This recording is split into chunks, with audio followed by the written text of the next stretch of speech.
नमस्कार मित्रांनो, आज आपण आलो आहे शेतामध्ये आणि शेतामध्ये शेतीचे कामं करणं सुरू आहे।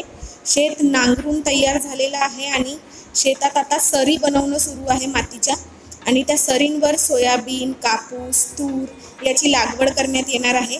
तर शेत आता ट्रॅक्टरनी नांगरून झाला आणि त्याच्यानंतर सरी करणं सुरू आहे। मातीच्या सरी सरळ सरळ करणं सुरू आहे। तर ते काम आता सुरू आहे शेतामध्ये आणि सरी करत असताना शेतात आधी थोडंसं खत शिंपडण्यात येत आहे, ज्याच्यामुळे आपल्या पिकाला फायदा होईल आणि त्याच्यासाठी आता शेतामध्ये थोडंसं खत पण शिंपडण्यात येत आहे।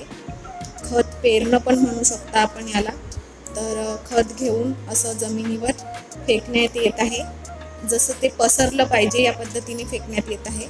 आणि आता आपली जमीन तयार झाली आहे पेरणी करण्यासाठी। तर आता आज शेतामध्ये पेरणी सुरू होत आहे आणि आम्ही आता जस्ट शेतामध्ये आलो आहे।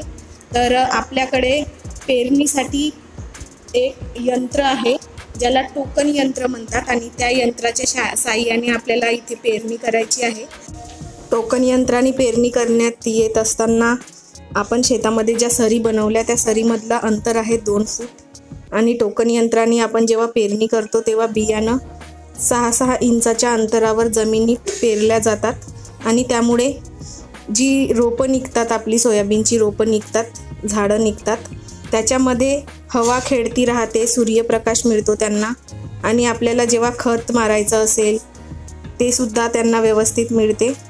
त्याच्यानंतर अशा पद्धतीने पेरणी केल्यामुळे जी झाडं आहेत ती चांगली वाढतात आणि आपल्याला सोयाबीनसुद्धा उत्पन्न चांगला येतो, चांगल्या भरपूर शेंगा लागतात। तर ह्या सगळ्या गोष्टी ह्या टोकन यंत्राच्यामुळे शक्य होतात।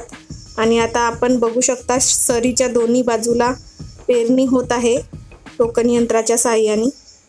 अशी पेरणी करत असताना बियाणंसुद्धा कमी लागतात। जी सोयाबीन आपण पेरतो ती या यंत्राने जर आपण पेरली तर बरोबर 2-2 दाणे 6 इंच अंतरावर पडत असल्यामुळे दाणेसुद्धा कमी लागतात बियाणाचे आणि आपली पेरणी ही अतिशय चांगल्या प्रकारे इथे होत आहे। तर ही पेरणी आता भर दुपारची ऊन आहे आणि या उन्हामध्ये पेरणीचं काम सुरू आहे। शेतकरी आपल्या शेतामध्ये कष्ट करत असतो, घाम गाळत असतो, तेव्हा आपल्याला खायला मिळत असते। आणि आता पेरणीची सुरुवात झाली आहे प्रत्येकाच्या शेतामध्ये।